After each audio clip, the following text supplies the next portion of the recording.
Hi there boys and girls, ladies and gentlemen, and welcome back to the Random Geek channel. And in this video, we're going to be going an in-depth look at the Ninebot Segway Max scooter. So first things first, if you're curious to see what you get in the box if you buy one of these things, I have done an unboxing video and I go through every single part in the box and what you should be using to put the scooter together. So if you want to check that video first, up to you. However, if you just want to see the features of the scooter, please hang around. So this is going to be a long video. Make a cup of coffee and hang around if you're curious. So we're just going to have a look to see what you get. So first things first, this scooter is really good looking scooter. I like how it looks. It's built like a tank. It's nice, firm, anodized steel. It's like the welds are really nicely done. Man, you're going to drop this thing and it's going to survive pretty much any crash that you can think of, unless you're going down a crazy hill or if you weigh like a ton. But it's absolutely fantastic build. So this is definitely a step up from their base models, which were the ES2 and the ES3 or ES4 scooters. So this is not exactly a direct line from those scooters, because this is more of an upgrade of your the Xiaomi M365. So for those guys who are unaware, Xiaomi and Segway, they do belong under the same parent company, and they do have even though they have different research and development teams, their designs, there's a lot of crossover in their designs. And in terms of this one, this is more of an upgrade of the M365, and that's all mainly to do with the stem system that they've used on the scooter here. So first things first, what we're going to do is we probably go through some of the specs that you should be expecting. So you do have to realize that there's two models of this scooter here. Actually, there's three models. There was the 30, and this is the 30P, and there's a second generation model, which is the 30LP. Well, I do recommend that if you can find these scooters here, and you can pretty much buy them anywhere, is definitely get the Generation 1 model.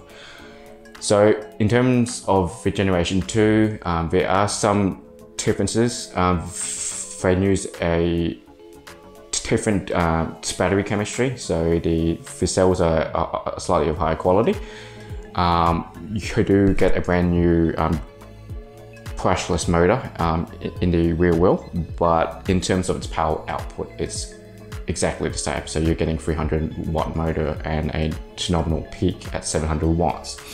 This one exactly the actual same. It's an older motor. The acceleration is slightly slower, but not by much. Like, you aren't going to notice the difference. So this is more of a commuter scooter. So this is designed to get you from A to B, get you to work, get you to the train station. Maybe you're hopping down to the shops. That's all you really pretty much going to be using. If you're after like a high performance scooter, which you'll be looking at, you know, your Duotrons, your Polos, your Rions in that case.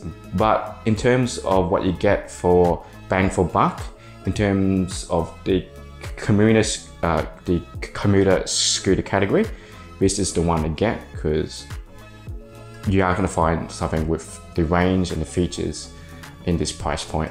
So this retails for roughly about 1,000 Australian dollars. You'll see at some sites selling for 1,100, but it does go on sale quite frequently. And when you do see it on sale, you can get this up to 300, 400 bucks cheaper. So I got this from slightly under 800. And for 800 Australian dollars, you are getting a lot of scooter. So also with the new upgraded model, you're only getting 40 kilometers of range on that one, and that's because they've gone from 40 cells, from 60 cells in this model to 40 cells only. I I don't think that is something that they should be happy about, given that the Generation 2 normally retails for 1,200 Australian dollars. So you're getting much less range for, yeah, I don't know what they're charging for in the upgrade. So if you can find a Generation 1, I'll be definitely picking up this model, and that's because you can find it cheaper. And if you're new to electric vehicles and electric transport, range is key. So if you can get 65 and 40, that's a massive difference. That's a third of the third less in terms of range. So you go from 551 watt hours to 367 watt hours, and I don't think that's a compromise that I was willing to accept, especially when they're charging more.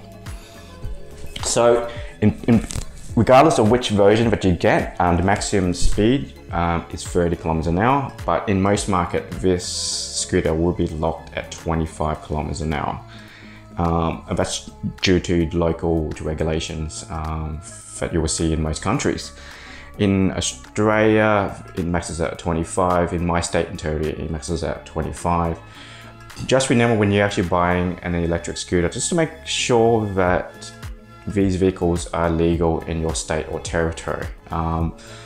In Australia, these things are still illegal in some state and territories, but you will see people like riding these vehicles around. And in terms of micro mobility, scooters have skyrocketed in Australia over the last 2 or 3 years. Ever since I got my first Xiaomi 365, I've seen this category blow up like no tomorrow. And so I've gone from like 1 or 2 companies available in Australia to buy scooters.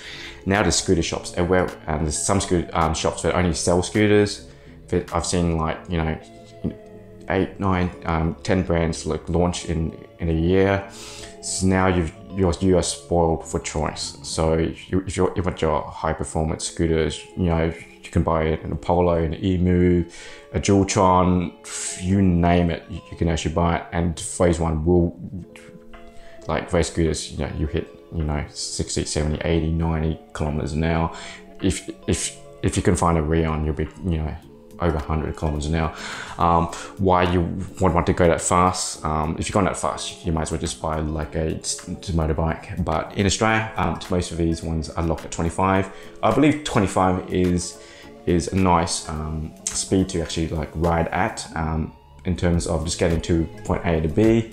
And also, if you were going to be involved in an accident, or if you're going to fall off your scooter, that's a fast enough speed that you can easily hop off if you were like involved in an incident, or if you were to fall off, you won't injure yourself that much, as long as you're wearing the right protective gear. At least like wear a helmet, guys. If you're going to ride these things, wear a helmet. I can't stress that enough. I've seen enough incidents in hospital, in the emergency department, and like wear a helmet. Head injuries are nothing to be a laughing matter about. In terms of weight, this thing weighs 19 kilograms. So this is borderline portable territory. Anything above 20 kilograms, I wouldn't call it an actual portable. This one's just slightly under that, so you can still carry it around. If you're going to use this for work, if you're still heading into work these days, so if you were like riding a train or a taxi or whatever, or a tram to actually get to work, and you just had to get that last 2-3 kilometers to work, this is a fun way to actually do that. It's you can fold it down, you can slide it underneath your like your work table, and you can like charge it while you work. But as I said, this thing can go up to 65 kilometers. So yeah, the option is there if you want to go for like a long ride, or if you had a longer travel distance, if you had to go like 30 kilometers each way, and this will do it. So absolutely fantastic in terms of specs. So what we're going to do is we're going to just go through the scooter itself. And so when you buy the scooter, this handlebar is not attached, so it'll be hanging loose. It's tied via plastic onto the riding stem, and you do have to install it. But the installation is really easy. Unlike the early version of scooters in which you had to connect the controller unit to the battery and the BMS on the bottom, and you had to align the pins. This is all connected. All you do is slide it in, and you've got 6 M5 screws on here, and you provide 6 of them. And what you do is you just use the provided Allen key to attach the bolts in. So 6 there, and it's nice and firm and tight, and you aren't going to have an issue here. In terms of display, you get an OLED display. So turn it on, and you'll get a nice little screen there. When you first launch the scooter, it will make this annoying beeping noise, and that's because you do need to activate the scooter. So make sure you can use the QR code in the quick start guide or the manual, and it will link you up to the App Store if you're on iOS. If you're on Android, the Google Play Store, and you just download it there. Syncing is super easy. All you really do is follow the prompts on the screen. It takes less than 2 minutes. And all it does is make sure that your location services are on and your Bluetooth is on, and you just sync it up to your phone, and yeah, Bob's your uncle. It is super easy. In terms of screen, nice and bright. It does have an auto dimming function if you're riding in bright sunlight. Just make sure, non-bright sunlight. If you're riding at night, it automatically dims the screen down, so you don't blind yourself while riding. But in direct sunlight, nice bright OLED, and yeah, it's really nice. So what you do is your battery status on the bottom. You've got your speed, and you can change this like to miles if you are in the US or any other site in the world which does use the empirical system, and you can change the mode. So at the moment it's an eco mode. You double click it and it will change modes. And if you want a singular press, you will get the light. And the light is really bright. It's a frontal light. Kind of wish it had like more lights on the bottom, but you can't get everything. But at this price point, the light is nice and bright. It's probably about roughly 200-300 lumens. And to change the riding, or you just double click it. So eco mode, it's limited in terms of maximum speed. I think it maxes out at 15 kilometers an hour, and the acceleration is much slower. So if you're a person who hasn't ridden a scooter before, it's going to help them ride quite easily. And medium, and that's locked at 20 kilometers an hour. And sports mode, which maxes out at 25. I did say that this is locked at 25. You can unlock the scooter to ride above that speed limit, and it's really easy. In the past, when people were playing with unlocking the limit, you had to flash the ESC on a scooter, and you could trick it to go higher. But now it's all just a Bluetooth app, and you can unlock the actual region, and you can max this out above that 30 kilometers an hour limit. I might make an actual video to show you, but remember, personally, I don't think that riding above 25, particularly for a commuter scooter, is necessary. But if you really want to, the option is there. Just make sure that if you are going to do that, if you're on private property or you're in a secluded area which you cannot injure someone, because because of the popularity of these things, a lot of people do tend to ride faster than they need to or they're comfortable with, and if you hit someone, it's not a good look. So let's ride responsibility. In Australia, even in the states that these things aren't legal, most police will actually turn their national blind eyes because these things are everywhere. As long as you're riding responsible and not annoying other riders and pretty much being like an ass to everyone else, most people will actually leave you alone. It's I can't believe how like popular these things are now. You cannot turn a corner on a local street in my city without seeing these things around. And ride sharing, things like Lime, Lyft, and Snurone been really popular.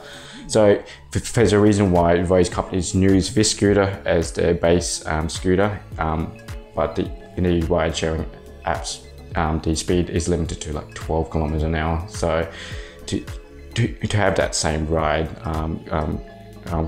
quality and be able to ride it at 25 or above is an awesome thing. It's a nice bright screen there, and all you would do is really turn off is hold it down there.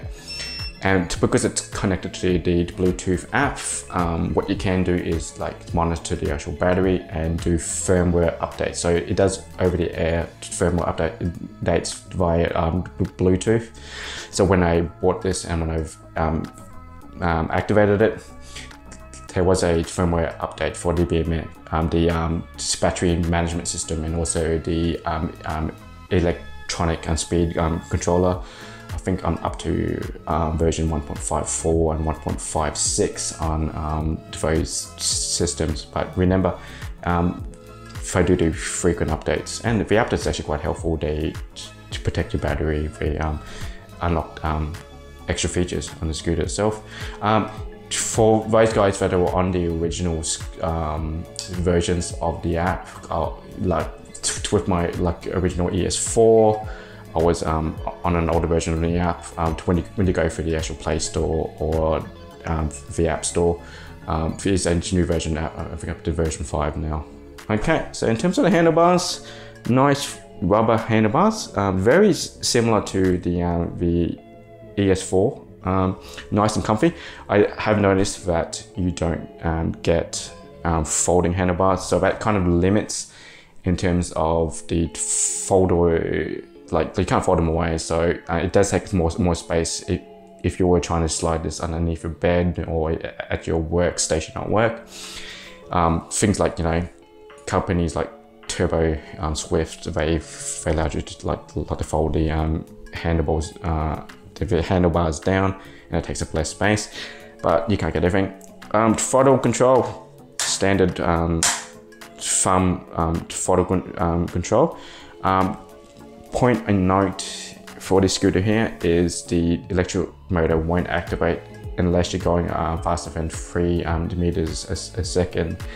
So to activate the throttle, make sure that you're on the scooter, you kick off, and then you can just use the throttle and off you go. That's a safety feature that they've implemented with the scooter. So just a head up that you aren't going to do a cold start on a scooter. With the ES2 and the ES4, you could do that from a cold start, but with this version you can't. That's more of a safety feature, given the fact that the scooter is much heavier. So next things first, well, you got a twist bell on the scooter. With the ES2, ES4, there was no bell at all. Nice that it's actually included there. That's just a safety feature, and that should be standard on all scooters. Just make sure that if you're riding on a footpath or you're like around people hanging around or on a footpath, just make sure that you are respectful to other people who are just using your road or the footpath. And just to give them a heads up that you are near on the way. Most times I'll just slow down and just let them pass, or I would ride like around them, but just make sure. Nice feathers there. Okay, you got your brake handle. So interesting thing is this has a dual braking system. So in the Ninebot and Xiaomi ES2 and ES4s, or in most scooters, they rely on electronic braking. But as scooters have become larger and heavier and faster, the electronic braking hasn't really cut it as much, and that's the reason why most scooters will use a hydraulic brake or a drum brake or a disc braking system, just to help you slow it down, along with the electronic braking. So this scooter at its max speed to stopping, just using both braking systems, will slow down in about 5 meters, 5.5. So that's pretty good in terms of its weight, and you're going to slow down quite quickly. With the VS4, my old scooter, I've just noticed that the electronic braking was okay, but wasn't fantastic. And especially if you're going fast or downhill, it struggled a bit to slow down speed. And because that was a front wheel drive, sometimes you would actually skid, and there's always an actual risk that you would, you'll fly over the handles, and the back wheel will slide out when you're doing it.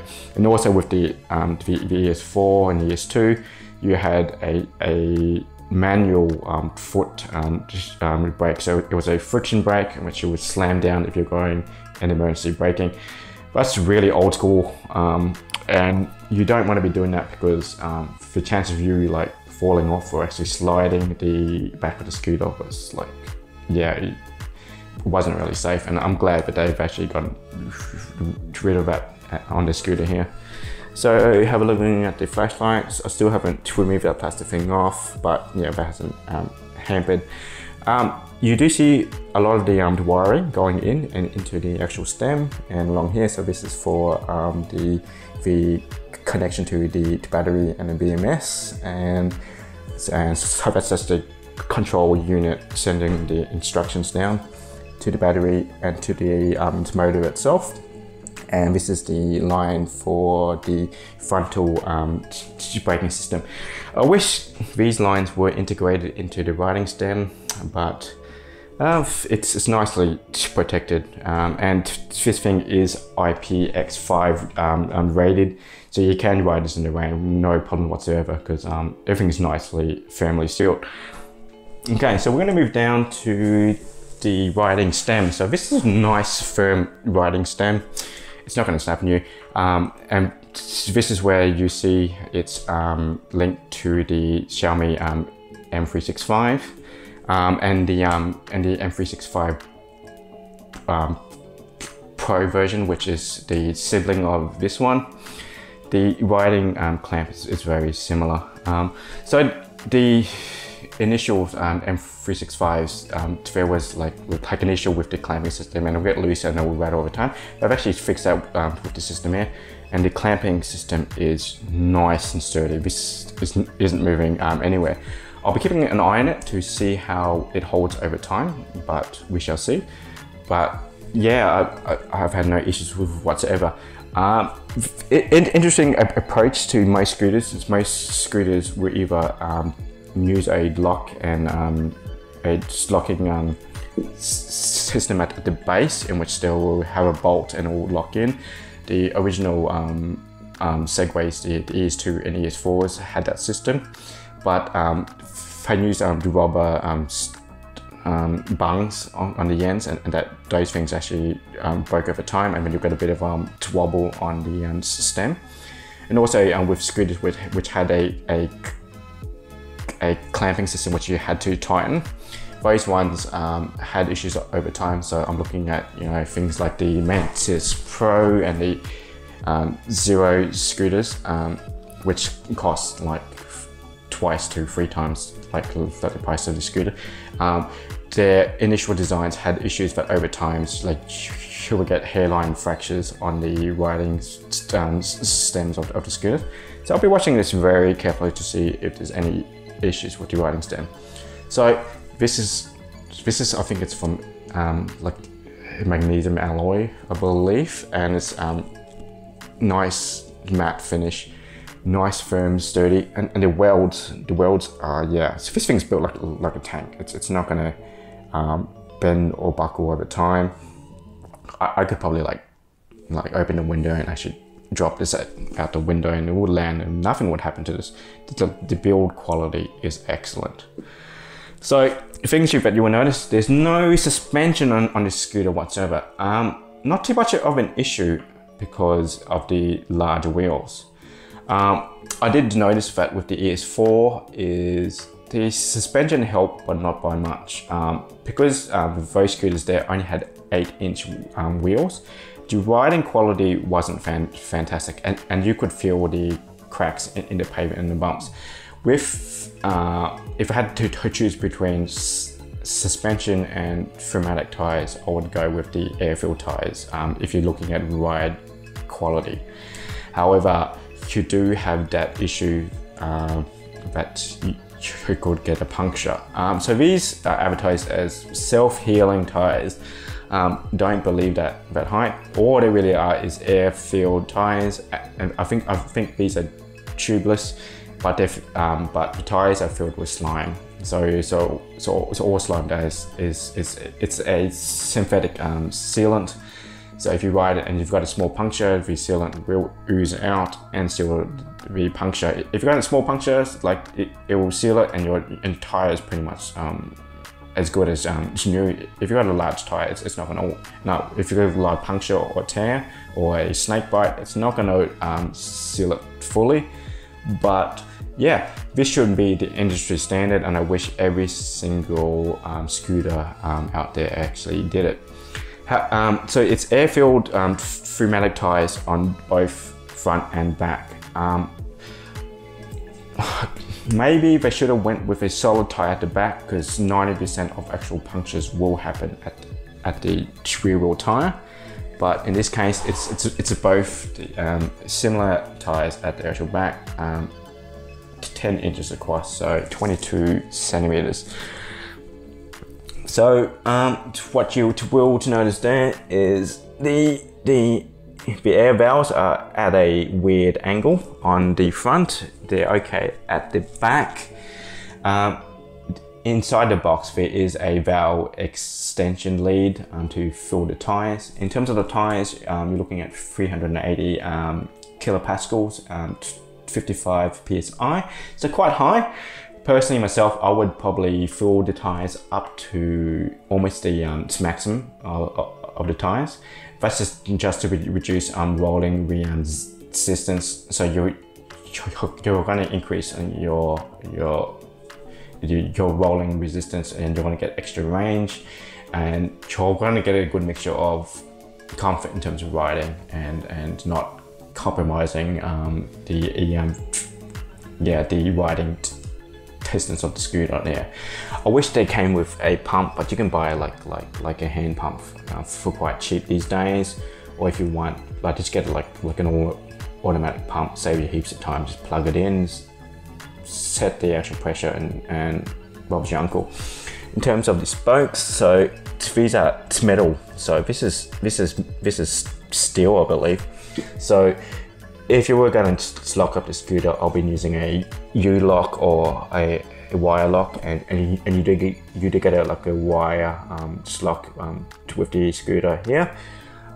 Personally, I don't like wire locks, because you can fees can cut through wire locks quite easily. I'll be putting like a U-lock either through the riding stem or on its main stem here, and it's not going anywhere. Also, within the app, you can lock the scooter if it's parked, and if you're in Bluetooth range, it will alarm, and it would lock the the rear motor, and it also send a like alarm to your phone saying that someone's moved your scooter. And at 19 kilograms, you know, yeah, if they were to steal it, they're gonna have to carry it around like for a long better roller. Personally, I lock my scooters in a visible area, as long as there's a camera or there's a lot of foot traffic around, so people aren't going to steal your scooter. If not, most restaurants and you know, service stations or shopping centers will allow you to roll your scooter inside the shop, so where you can see it, so it won't be stolen. In that case, you will notice that the drum brake is actually encased into the wheel itself. So Segway has designed this way so it's maintenance free. So you don't have to worry about you know, having like a brand. It's all to do actually do with maintenance. The only thing I'm concerned about is if your frontal brake fails, you're gonna have to replace the entire wheel assembly here. So in most cases, if you've got a disc brake or a drum brake, you sometimes may have to align it to make sure that it's working correctly here. In terms of the side here, in terms of the assembly, let's see if I can shoot it here. I think the only thing you really have to adjust on this wheel is this bolt here. If you want it to be loose or a bit more tight, that's all you really need to do. But aside from that, it's maintenance free. So, and that's the great thing about scooters and electric skateboards and e-wheels. I ride them all. Is these things are like perfect maintenance-free vehicles, and they last a long time. So in terms of the back one, it's a brushless motor, 350 watts, which doesn't sound like much, but that's a 40% upgrade from your standard Xiaomi or your ES2 and ES4 scooters. Yeah, so that's a bit more power. It's small fry if you're comparing it to the hyper scooters out there, the ones that can go, 50 miles an hour. But as I said, if you're going at that speed, I would, try the motorbike. To get a EUC, like I ride EUCs, but to each their own, I guess. As I said, I think of scooters as your ATP scooter. I'm not a thrill rider on scooters. If I want that, I'll be like riding like an electronic skateboard or a electronic unicycle, and it's all different folks, different strokes. Okay, so the motor here, 350, that's definitely enough to actually get you up hills. In terms of the maximum load, it's 100 kilograms, so 220 pounds. If you're using the empirical, maxes out at 700 watts, but that's perfectly enough. In this case, they've gone with rear wheel, which is pretty much the industry standard at the moment. If you're just looking for more power, just look at the dual motor brands. So, but it's more to do with heavier riders.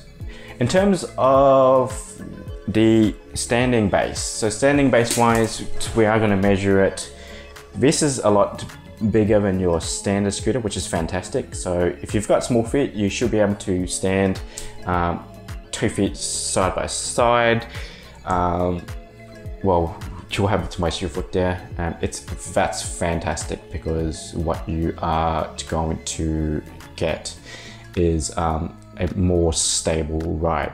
Also, the battery is actually inside the base now. In the original ES2, ES3, ES4, especially with ES4, when you can buy the extra battery, the extra battery would be on the riding stem here. And it was a bit top heavy, and you could feel the extra weight. The great thing here is if when using a skateboard design, the battery is inside there. Also, there is no power in terms of charging, but we'll go through it once I flip this scooter around and I will show you the actual charging point. Base, a lot wider, regardless if you ride normal or goofy foot style. I ride goofy when I'm riding skateboards. I'm an old school skateboarder.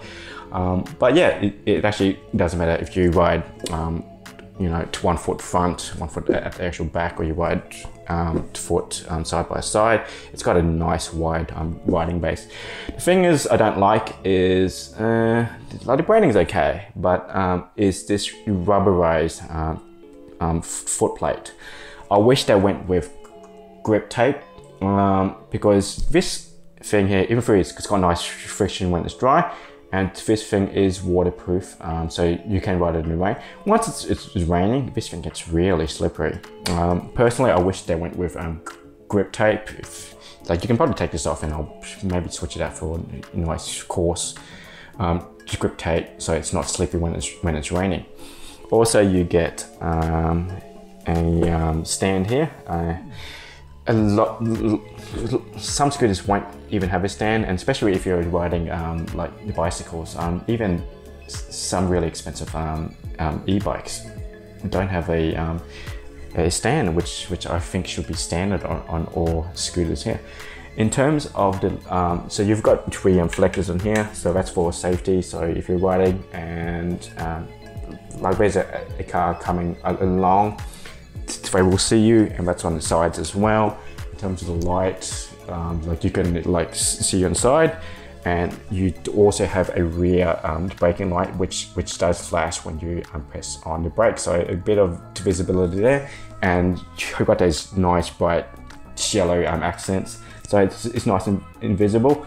You don't get the halo lights on the bottom like the ES4.